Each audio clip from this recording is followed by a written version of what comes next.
Welcome to another edition of Collage Live Online. My name is Rick Kasini Kadour, and I am the editor and publisher of Collage magazine. Collage Live Online is a virtual series of programs by Collage Institute that seek to deepen our understanding of collage as a medium, a genre, a community, and a 21st century art movement. I invite you to be part of this conversation by posting questions in the chat or using the question and answer function, which Christopher Kurtz will be moderating and sending us questions at the end of our presentation today. Let's get started. Today we are speaking with Jann Haworth and Liberty Blake, a mother-daughter artist duo whose Works in Progress mural celebrates the contributions of women past and present. Jann Haworth was a leading figure of the British pop art scene in the 1960s when the Beatles asked her and her then husband Peter Blake to make the album cover for the Sgt. Pepper's Lonely Hearts Club Band. The cover became one of the most famous album covers of all time, winning a Grammy for the best album cover in 1968.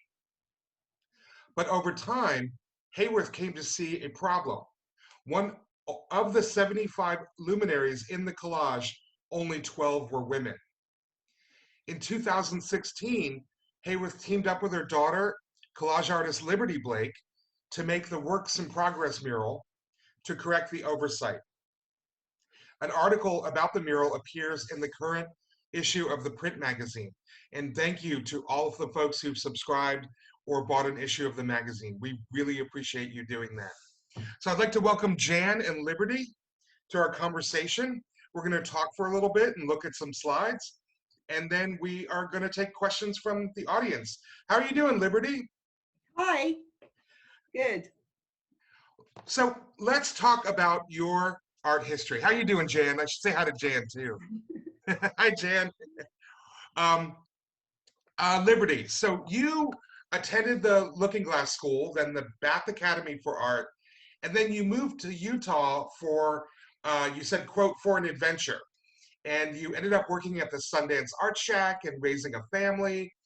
Tell us how you got started as an artist. Yeah, so I was born in London in 1968, a year after the Sgt. Pepper album was released. And then my parents moved down to the countryside in Wellow, in the West Country. And so really from a young age, I was very much in the countryside. And that was very much a part of kind of what formed me as a person, I think. And went to the Looking Glass School from the age of 8, which was an art-centric, quite eccentric school.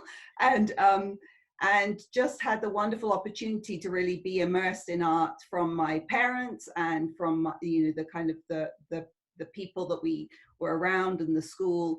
And so so art was always something that I was part of my life, and I just always kind of assumed, obviously I'll be an artist. I kind of didn't know that anything else existed, I suppose.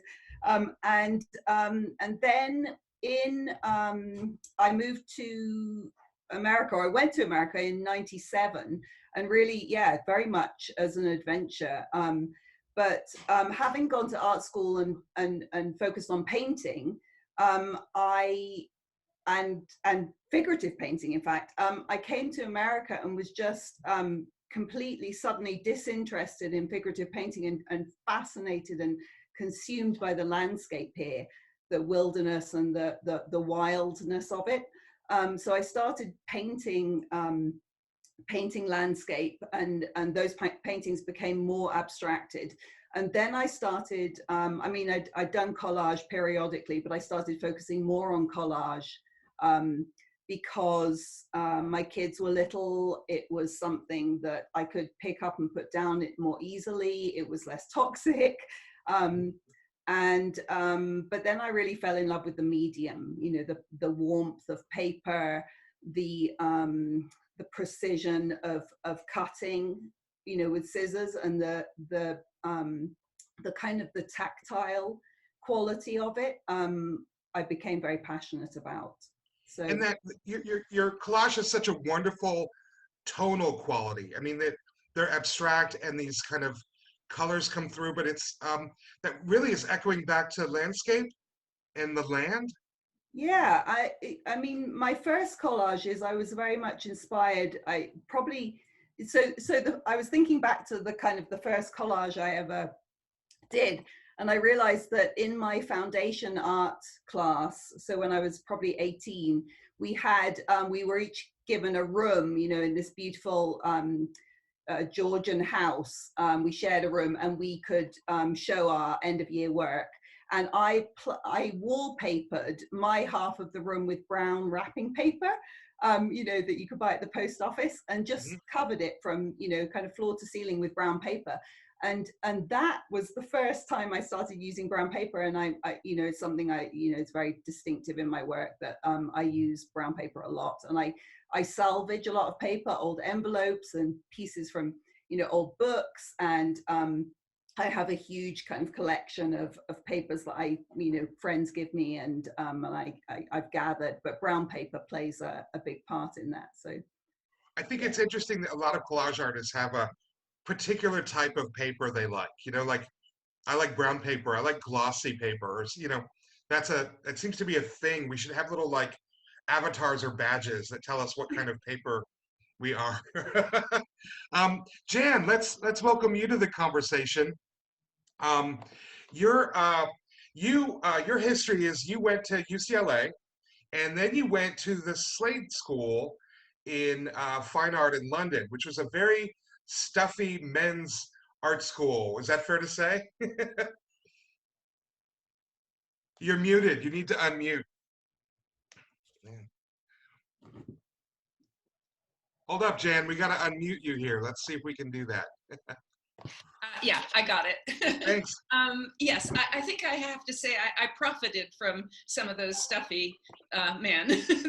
They were good tutors, and certainly they held the keys to traditional forms of making art, for which I'm eternally grateful. You know, I didn't know about gesso. It was great to learn about that and how to stretch a canvas and life drawing and so forth. So I am very glad to have been grounded in that. And it also was like a trampoline that I could bounce off of intellectually towards, you know, my own interests and my own assertion. So, yeah. And that really brought you to soft sculpture. Was it Slade? Did you start soft sculpture at Slade or? Yes, I did. Yes, Yeah. I did. It was a moment on a number 30 bus going past Harrods that the thought struck me that I knew a great deal more about the body than I thought I did, because I knew how to make clothes. I'd been making my own clothes since I was 8, and my mother taught me how to sew. She was a third generation seamstress, but also printmaker and visual artist. And so, you know, for me, I didn't feel I needed to do anatomy because I knew exactly how to make an arm, you know, because I knew the pattern of it. And I wanted to bring that knowledge to the idea of creating three-dimensional form. And it was, I mean, I have to say that one of my first thoughts was highly competitive, that I thought, oh, well, I know this and the boys don't, and I can actually you know, kind of get ahead of them in this regard. So, you know, it was a kind of a sort of competitive move, but one that was also engaging something that I felt should be engaged by fine art sculpture, which is softer, warmer, more yielding textures. So, yeah. And how did you discover collage? How did you come to collage? Well, I mean, collage, I think, has really been implicit in both Libby's life and mine, because my mother, being a printmaker, she was putting pieces of paper on silk screen prints and basically doing collage but with paint, because early silk screen was very much like that. You blocked out the areas that you did not want to print with a piece of paper, and then you moved another piece of paper into place and you did another color. So the kind of use of paper and collage was both in her work in printmaking but also in fine art practice.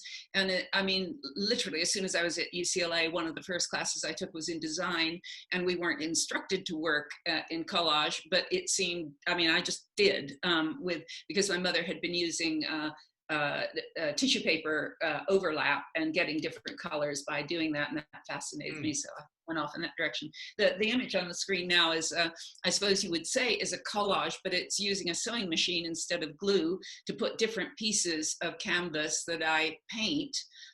So I don't buy fabric, I buy canvas, paint it with oil, having stretched it, then unstretch it, cut it up, and make a drawing that is a pattern for the work that I'm creating.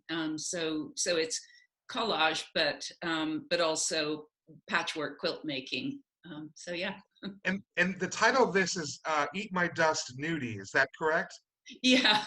It took me a hot minute to realize that it's a figurative work. There's a body in there. Oh yes, That, yeah. It's a kind of homage to Nudie Cohen, who was a Russian tailor who, made cowboy clothes. Of course, I mean, what else would a Russian immigrant to the United States do? And he made cowboy clothes for Roy Rogers and Hopalong Cassidy and Bob Redford and all the luminaries of Western films. And I wanted to do a corset that echoed something of his work. He and his wife had been standing hitchhiking when a Cadillac kind of drove past them down a dirt road and didn't pick them up. And they were kind of consumed in a cloud of dust. And his wife said, one day I want that man to eat my dust. And I just thought it was a great title for a picture. So yeah, and in this, I was very interested in the idea of corsets and the restrictive quality that is imposed on women, or has been in the past, of the corset, and thinking what a delightful combination that was with the idea of stretching a canvas. The kind of physicality of that action seemed a good mirror. So yeah. so this brings us to the pop art scene of the 60s. And for those of us who weren't there, when I think of like British pop art scene of the 60s, I think of Austin Powers, right? So like, but you were actually there. So tell us a little bit about what that scene was like and what that was about. Well, I do think in some respects it's greatly overrated. I mean, I do feel that hindsight, we all are fully aware of the fact that we tend to glaze over the bad bits. It's like when you review a holiday, you never remember the tent falling down on top of you in the rain. You remember all the good bits. And certainly that's true of the 60s. And I don't think I have to list for everybody, how many kind of negative things there were in the 60s that we were dealing with. But that the 60s certainly was in England a very specific kind of temperament. I think it was very different in the United States. In England, it was a response or an explosion of energy after the Second World War, and you can't blame the British for really throwing their hats in the air and celebrating, and also becoming more unconventional than they were perhaps prior to the war. And so I think that sort of celebration of the arts and the arts and crafts and the edge of that, and I would call the edge of that fashion and hair and photography at that point, was less considered an art form than an adjunct. It now is center stage. But I think the thing about that period of time was that you had the fracturing of class culture, which is still a job to be done in the UK, in my opinion, but the fracturing of that to a certain extent, and the rise of working class voices onto the stage, principally. I think that's the thing that lit the fuse with Beckett and Osborne and Weska, and the playwrights of that period, Pinter. They gave voice, and so did the musicians, and so did the artists. And so that brought a new kind of energy to the center of the arts. And I think that's very important. It was against a backdrop of terrible legislation that needed to be moved on behalf of LGBT people. It had, I mean, there were still horrible prejudices as far as class. There still are horrible prejudices, ethnicity, and so forth. So the work was begun to a certain extent, certainly not the work for women at that point. Women were still marginalized and barely had a voice. So yeah, I mean, it's an interesting time, but you know, lest we glorify it too much, Mhm. I think, you know, you have to take it like any other time. It's a balance of warring factions in a way. And my sense too is that you don't know you're in a moment. You don't know you're in a historical moment until No. well after the historical moment passes. With the Is that fair to exception say? of with the exception of now, we know. Yes. Well, that's the thing. These things evolve over time. But what's I find interesting about that moment is how similar it is to our own. We have this deep period of austerity, income inequality, social tension, and now it's kind of what happens next? Will we embrace Black Lives Matter and change and evolve as we kind of need to change and evolve? You know, will we address income inequality and what will that mean for folks if, you know, to be on a slightly better footing and all the creativity I think that comes with that. Yes, Um, and yeah. I think that speaks to Libby's work in that, you know, because of her, you know, welding to the environment. This is the big topic. I mean, the pandemic is the pandemic. The government issues are the government issues. But the work at hand now, coming out of all this, is going to be the environment. And I think it will be the voices of the artists who sing the virtues and the wonder of our environment that make us wake. I mean, if you live in a city and you're completely surrounded by cement, the environment doesn't speak to you in the way it speaks from her work. Mm. So let's talk about the Beatles cover, right? The Sgt. Pepper's Lonely Hearts Club Band. How did that come about? Well, it very nearly didn't, because the original cover was designed by a different duo before it ever came to Peter and I, and it just so happened that Robert Fraser, who was our dealer, our gallerist, didn't like it, and he encouraged Paul McCartney not to like it. And so the two of them kind of put forward an idea that Peter and I might collaborate and do an alternative cover, which we did. And that's what you see, which is the final cover was created in that way, that it shifted from one paradigm to another. And I saw it as a set, I think, and Peter saw it as a collage. We did it as a set, and Peter's idea was that the Beatles should choose their heroes, and so that the people that were figuring on the mural would be the heroes of the Beatles. In fact, they only chose about a third of the people that are there. They gave us their list, but it wasn't big enough to make a crowd, which was, you know, Peter's intention, and so we had to flesh that out. And so the other heads that are there are largely our choices, and the Beatles didn't choose any women. I guess it's kind of okay-ish that we chose some, but we didn't choose very well. So hence the kind of long correction that we've been doing. Yeah. So when did you start moving in that? When did it dawn on you? Oh, we need to do a correction here. Like, Well, it was always a burr in my saddle. So for various reasons. But in 2003, Rolling Stone did a list of the greatest albums of all time, the 100 greatest albums, and they put Sgt. Pepper as #1. And I corrected my euphoria by saying, "Hey, Jan, it's the music, it's not the cover." Later, they went on to say, "Yeah, it was the cover as well." So that's good, that's nice. But I think that I, at that moment, sat down in front of a fireplace and I decided to do some math, so to do some statistics. How many women, how much ethnic diversity, how many Americans, how many alive people, how many dead people, you know, and I was shocked by the result.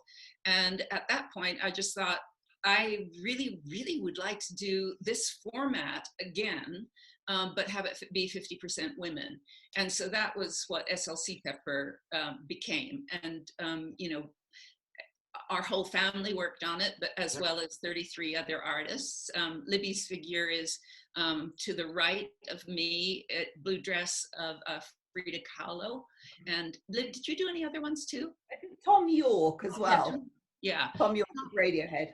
Where is he? He is kind of straight above you. But yeah, he's straight up between the Beatles. Yeah. So and yeah. so this was 2004. You did a large scale mural an outdoor mural in Salt Lake City, Utah. Is that correct? Yes. Yeah. Yep. Yeah. So that's why it's called SLC Pepper. It's Salt Lake City Pepper. Yeah. And then from there, then you decided to start working on the Works in Progress mural. It was probably a couple years later. No, substantially later. I did a comic strip that it was all women, and then I tried to get that off the ground, which we didn't. And then in 2016, we actually began production on this through a series of workshops that Lib and I did with all sorts of different people in the community. So the heads that you see there and on SLC Pepper, each head is done probably by a different person and usually not an artist. So the front row full-size figures are often artists, but the single heads are, you know, members of the community. Liberty, can you talk a little bit about that community process? Like, yeah. So the workshop, we've done, you know, lots of different workshops with different, you know, groups of people, and the process is a stencil process. So each person starts with a photograph of the person that they're going to reproduce, and it's important to note that it's a grayscale photograph, and some, you know, references we could only find very, very poor photographs, you know, extremely pixelated or blurry. There's not always good, you know, high resolution photographs to work from. It's definitely not like a photoshopped black and white pre-cut line. It's very important that there's a lot of choice in where the person, you know, chooses to cut that line, which is why you have so much wonderful character in all the heads. So we really, like Jann said, we're really working with people that may have no experience with art, or a lot of people say, oh, I haven't done art since I was a child. You know, there's the majority of people that have been involved have been in that situation. So they're working, they're really jumping into something, you know, very bravely and trying something that they haven't done. So they have to make a lot of choices about where that line is. Then they're choosing the paper color, the paint color, and you end up with this just wonderfully diverse and full of character collection of stencil pieces, you know. And then I take those and cut them out, and having so each one that you see there on the screen, each panel is 8 by 4 feet. So each individual panel there is that large, and currently there are 14 complete panels. So it's you know, it's like 60 foot or something mural, huge collage. It's all collage. So I start with these big built panels, and I cover the background with brown paper, Trader Joe's bags. I might product placement. They have the best. It's the best brown color at Trader Joe's. And then on top of that, the sky drops in, and then we basically we pin up or you know, tape up all the heads, and then start moving them around. And the kind of the challenge and the interest of it is that each person, you know, each person that's being represented has a very distinct mood about their face. And so the placement of where they are on the mural is very, very important. You know, some are, you know, some might be glaring, and you don't want them glaring at someone else in the mural, or there's a feeling about them, and they, you know, some need more space. You know, they look contemplative, and they, you know, I feel like they need to have a little space around them. So that's a really creative and satisfying process. And once we've kind of worked out where they're going to be, then I collage them permanently onto the panels. And how many figures are in the current mural? You said it was 14 panels currently. Do you have a count on the number of people in it? I don't have a. There's 300. There's 300 images of women, and then about 250 people worked on the mural. It's there are a few people who did more than one head, so that accounts for that gap. I'd say something else about the way Libby approaches it, because I sit there and watch what's happening, and she cuts things out in kind of eccentric ways. So it's not just that you cut around the outer edge. On some of them, she'll leave an extra border, or she'll cut into the form. The Chanel in the very middle panel to the left of Laura Decker has a little zigzag cut in it. And sometimes she puts the paper on as if it's fabric, so that it's striated. So the mural itself is something you really want to put your hand on and touch it, because it's a slight bas relief. And the other point that I think is worth mentioning is Isadora Duncan at the top was done by an artist called Nathan Florence, who's a local artist, and it's exceptionally beautiful as a stencil cut. It's also very large, and if you look at the size of that head compared with Laura Decker, who is directly below with the circular steering wheel of a sailboat, Laura's head is much smaller, and yet she's in the front and Isadora's in the back. And this serves the purpose that Picasso was such a genius at, of flattening the picture plane. So this is not a real scene. This is a work of art, and the flattening of the thing is to not yield to perspective, but to sort of dominate it, and it allows the artist, i.e. Lib, then to really play with the reality of what is being depicted. And there are all sorts of inconsistencies which are part of the intention, you know, of where you place something. And I just love that part of it. I think it's lovely, and that kind of breaking of normal. So yeah, there's often heads, you know, that we don't have enough of the upper body, and we need more. So there's a lot of you know, that kind of work as part of it, that we may need to extend part of the upper body, or you know, create a whole body, or so there's a lot of those kind of choices, you know, to make sure that each head, you know, works alongside the one it's next to. So and the camera in the bottom was done by somebody called is it Chris Fox? Yeah, Christopher Fox. And that is just a little memento to the audience, to sort of include them as if that camera is taking a photograph of the person who's looking at the mural inclusively. And I think that is part of what we wanted to do on this mural, and also on the big one we just finished called Utah Women, to make sure that it's kind of a level playing field, you know, that you are including people who are very well known and some that aren't. There's a woman called Emmy Noether, who is a mathematician that was you know, critical to some of Einstein's theoretical work. And who knew? You know, I didn't know about her until we did this mural. So I think, you know, it's very important to bring forward some of those other stories. Mum, you should talk about when you did the comic strip, and that kind of realization of not being able to think of, you know, a large amount of mathematicians. Well, yeah, the moment of horror when I realized how grievously little I knew of my own history.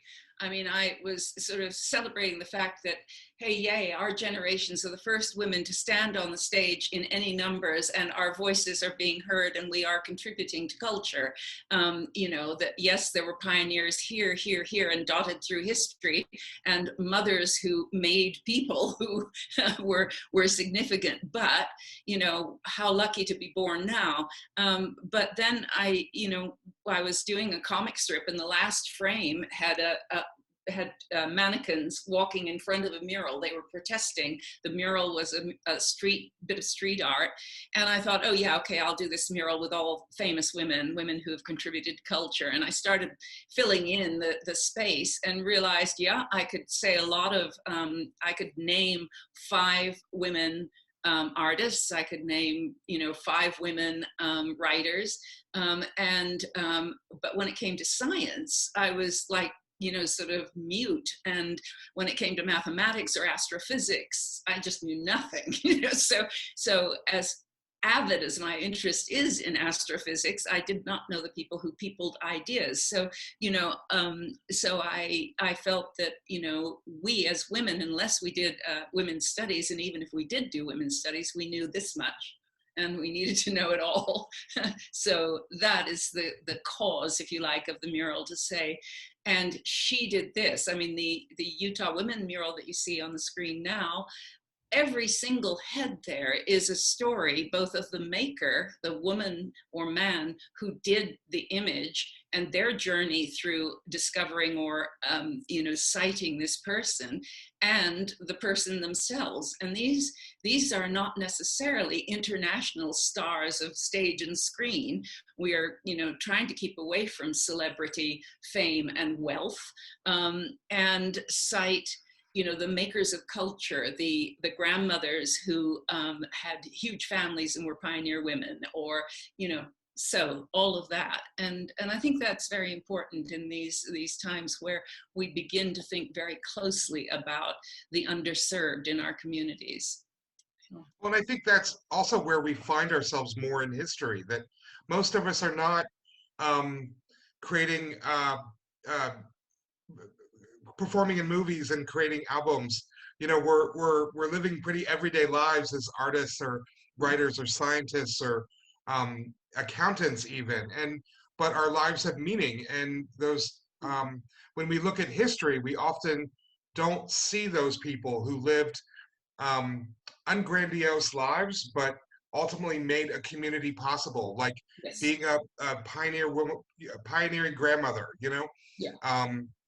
And I think that's starting to change, though. I think we're starting to value that history a little bit and have real curiosity about how people just lived 100 years ago or 50 Yeah. years ago. Yes, and to that point, I would, you know, sing a song to Robert Redford at this point, because his determination in 1997, because I was standing there when he first said this, he wanted to make documentary film as important as narrative film, and that has changed the face of filmmaking. We see our narrative film, you know, telling real stories, as much as not, or real history. And yes, they take liberties with that, but, you know, that aside. But the documentary film has brought the, you know, the natural life, the real life of a person into focus. And we find, as you know, we consume stories like no other time in history. We find that fascinating, endlessly fascinating. And the story can be just of somebody who is making, you know, a job of ice cream work for them, you know. So I think that's a huge paradigm shift, and that's very important. Yeah. It's also one of those things that artists can do. I mean, we have an incredible, and this mural kind of demonstrates this. We have this amazing ability to shine a spotlight on the most mundane corners of our world. And I think that is part of just what we can do as artists, is find that story to be told and tell it. Yes. It's kind of what you've done with this mural. Yes, and we are dependent, I have to point out too, on the kind of funding that supports that. So the funding that supported the work in progress was from different women in the community who gave $1,000 or $5,000 to the initial setup, and that's the work of philanthropy and the redirecting of funds that were in their banks that they could afford to share with the community. So the support of the arts, the patronage of the arts, the performing arts, and all of that is that by which we can judge the efficacy of a culture. And I think that's very important. The thing that fascinates me about the Utah Women mural is it was supported by Zion's Bank and by a particular person there, Scott Anderson. And that takes us back to the Medici, because the Medici were bankers, and the Renaissance, really much of it, we have to say, was supported by the bank, the kind of nascent banking community. We don't think of banks in that way. We grumble away about our mortgage, and yet, without the funds, without the venue, we don't get to sing. And that points to the title of the work, the Works in Progress mural. It's really a mural that is meant to never be done. Is that correct? Always being added to? Yeah. I mean, that was important to both Libby and I, that we knew at the beginning of this mural that there would always be people left out, that, we can't put everybody in the mural unless it's open-ended. And so the idea is that not only is it a reflection of the present time and historical time, but we hope somehow it will be a reflection of a future time as well. And keeping the door open on that, keeping it open-ended, isn't an apology. It's simply stating a fact. You can't do it all. And isn't that amazing? When you walk in and you are surrounded by this mural, it's a shock that there are so many women of note. And to say that, hey, this isn't all, you guys. this is a start. Now you have you in terms of how the mural got out into the world, and then we'll move on to some questions after this question for Liberty and Jann. So if you have questions, please put them in the chat or the Q&A function. When you put this out in the world, you did a couple things. You've had exhibitions of it. You also turned it into banners. Is that correct? Yeah, I think, I mean, Liv will speak to the difference of this, but the banner, fact of life these days is that you can have a banner printed for virtually nothing, which is just incredible technology. So we've taken, and I'll just hold this up so you can see that. We've taken the work in progress mural and sent it to a place, that prints murals on vinyl. It's a rather horrid substance, but it means that the mural can be, reproduced completely. Like 9 panels of it can be reproduced for about $800. And it can be any size. It can be big, small. It can go to a school. It can go to a church. It can go to a library. It can travel rolled up, to cost $150 to send it anywhere. And that gives it a versatility and an outreach that is, again, open-ended. And so it's allowed the mural to be in about 24 places in the last 3.5 years, from Vienna to New Orleans, New York, San Francisco, so it's been all over the place. And I hope it continues to do that, because right now we just have a set that's gone into BYU, Brigham Young University's Global Women's Studies offices. So we can't profit from this. We can't sell it. It's not ours. It's the community's. So it means that, it's not merchandisable. The person who wants it has to pay for a copy of it, and then it's theirs, So it's that kind of work that this piece can do. And I think that's important, And you could still add to it, meaning you could still hold a community session and create an additional panel. Yeah. Moving forward. So it can be an ongoing project in that respect. Yeah. Yeah, Liv, you have something to say about the 15th panel. Oh, Yeah. Yeah, I've got a 15th panel that I have to do Yeah. urgently.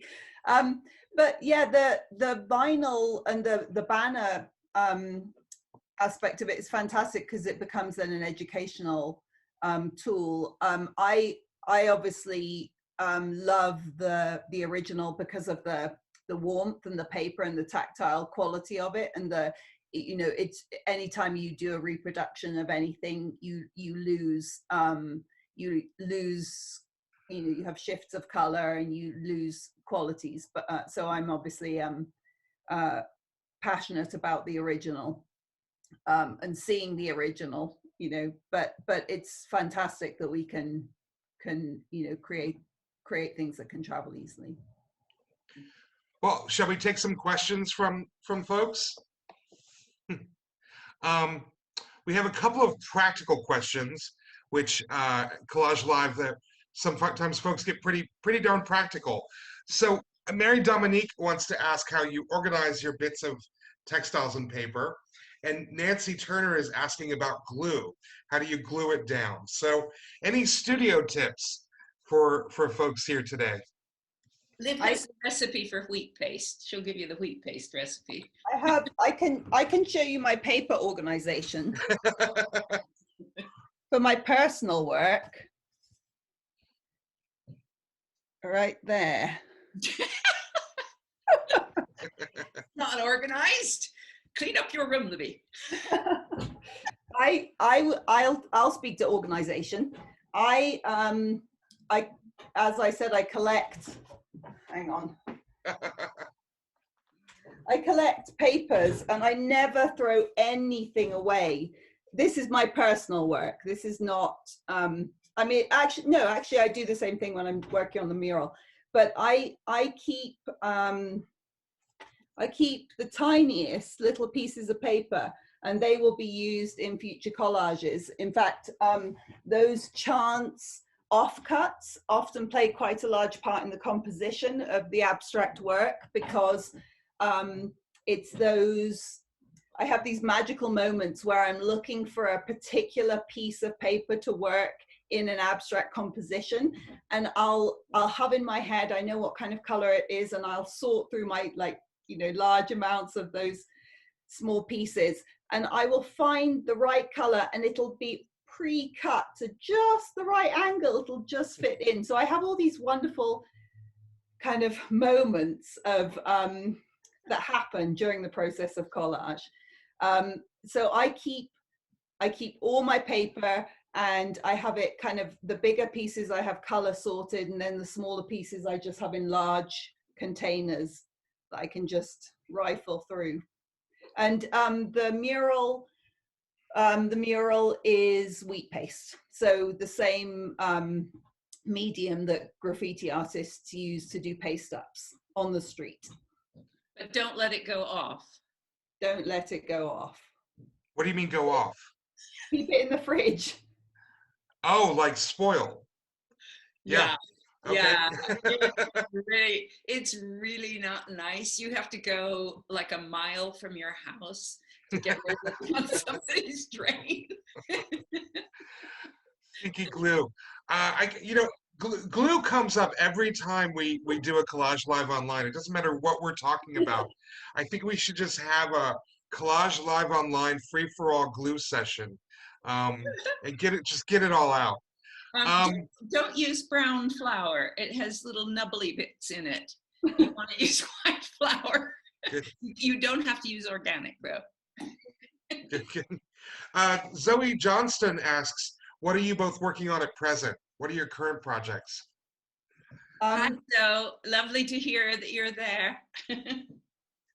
I am working on a series. There's one in the background, and I think that you also may have shown one of the pieces, a series of pieces about the wildfires that have been kind of raging in California the last few years. My partner was out in California where he grew up when one of those fires started, and he was evacuated. And I was watching the fire maps to see kind of where the fire was, because it was spreading, you know, depending on the wind, and just became very obsessed with these fire maps, and started. So I'm doing a kind of a series of collages about the fires. Mm.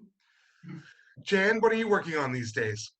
Well, I don't usually like to talk about work before I do it because I feel it spills the energy, but I'm having a big argument with myself about something I really want to do and think is something I think I shouldn't do, which is there are 4 ideas I have for graphic novels, and I've put them aside again and again and again, and last week I just allowed myself to dive into that, so I'm beginning to draw that. I also was having an argument about line, so not collage, but graphic novel work. And then I'm doing a pitch for a mural idea that I'm so excited about that I won't tell you anything about it because I don't even know if it could possibly happen, but it would be another mural in Utah that I'd really like to do.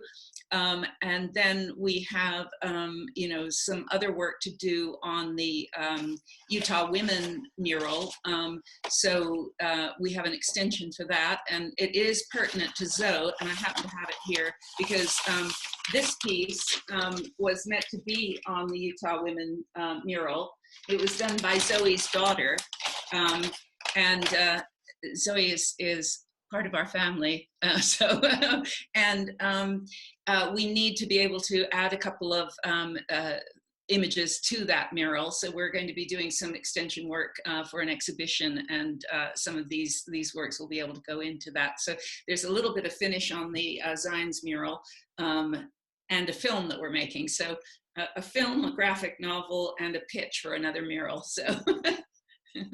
Well, Gaba Lamas asks, has an idea for a global project, meaning a mural that represents women of each country. Mm-hmm. So is this something you want to take on? And if not, how can Gaba do it?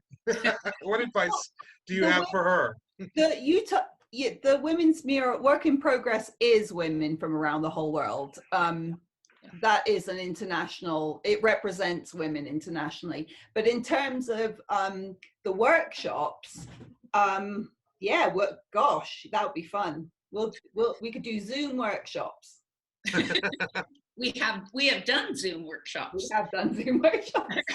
And we now have broken through what we would need to do them even better than the first one. So yeah, and there's a conversation at present with a museum in Bath that we may be able to bring to fruition, that would be to do a mural there, and how that kind of forms will be very interesting to see if it goes down a historical local idea, or is a contribution to the work in progress, or something else entirely. But Liv and I, it's really lovely doing the workshops. My Liv's sister and my other daughter, Daisy, have been sort of helpers in those workshops, and we just kind of, they just seem to work really easily and well. And so if we find ourselves in Great Britain, which I hope we will, Zoe, you may get drafted. Rosie Schinner asks, I have an interest in doing larger scale outdoor murals, but of course, being paper-based, doing it in this way is quite ephemeral. Any tips on weatherproofing? And do you think transferring to vinyl is the way to go for permanence? So the SLC Pepper mural was outdoor, is that correct? How did you, but it wasn't, was it paper? It was paint. It was paint. Paint. Have you done outdoor installations of paper? Yes. Yeah. Speak to that. So yeah, I've done a couple actually, and I've used wheat paste. Obviously artists like graffiti artists like Swoon have worked in paper, and paste ups are a graffiti thing that have been used a lot. The problems I've had are in full sunlight color. If you use color papers, they fade. so that's a problem. So I would recommend trying to do north facing walls. And then I'm actually right in the middle, or right at the beginning of a project like this myself, planning to do something like this. And I have some information about a process that someone is developing that may be the perfect solution to the fading and the temporary aspect of paste ups. Although the piece I did lasted for years, you know, so it was in weather, it was in rain and snow, and it stayed up for years, and it just faded because of the sun. So wheat paste is actually pretty amazing. I can speak to that too. I think it's a great idea to take collage into the cityscape. And you have to note that Libby's collage here was going from temperatures to 20 and 30 below to 103 and above. So in other words, it went through all the scales of temperature, all the brutality of winter, and the intensity of summer, and it really held up. And all you did was varnish it. I would say 2 pointers. One is anti-graffiti coating is a good idea, because then not so especially for even the graffiti that might get on it, but just as a protection, as a sealer, and any other heavy sealers may be good. Also, yes, go for the repro permanent, but what you have to ensure is that if you have a big work, that you take small images of the whole work. So in other words, you then stitch them together in Photoshop and get a very, very high res quality reproduction from your printing company. We use Got Print. It's a great company. They're fast, they're cheap, and what you give them is what you get. So if you get really superior photographs of your mural and then go to reproduction, then the mural can travel and live on. I want to mention a comment in the chat from Illa Suzanne Gray. She says, reminds me of Judy's Chicago dinner party, collective artists, collective history.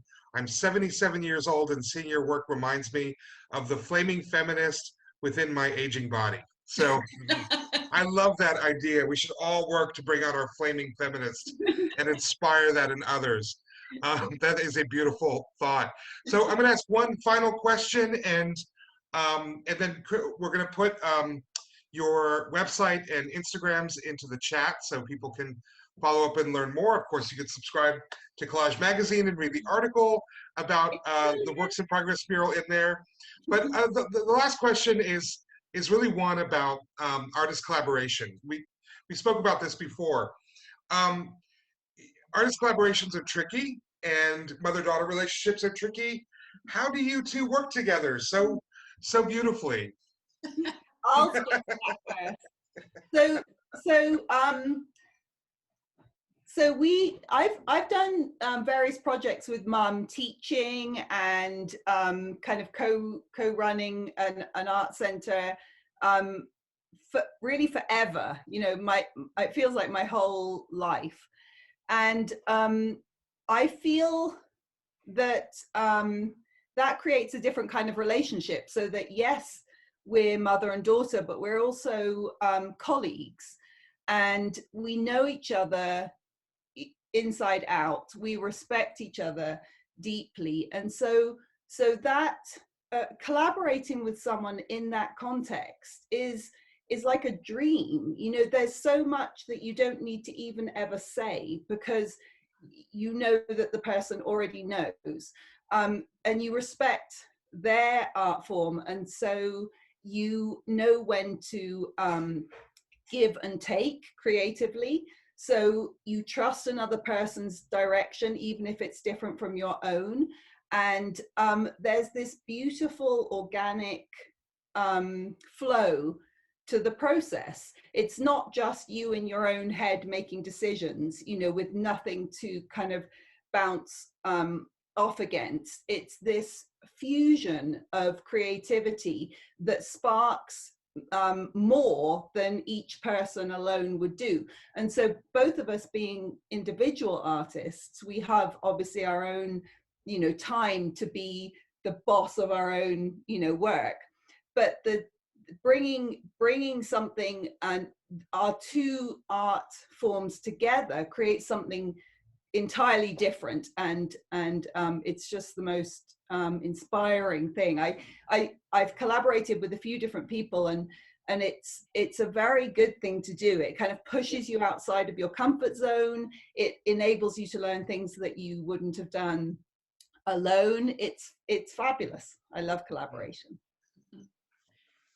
I think it's also well, the way societies need to go. I think you can't build a barn alone.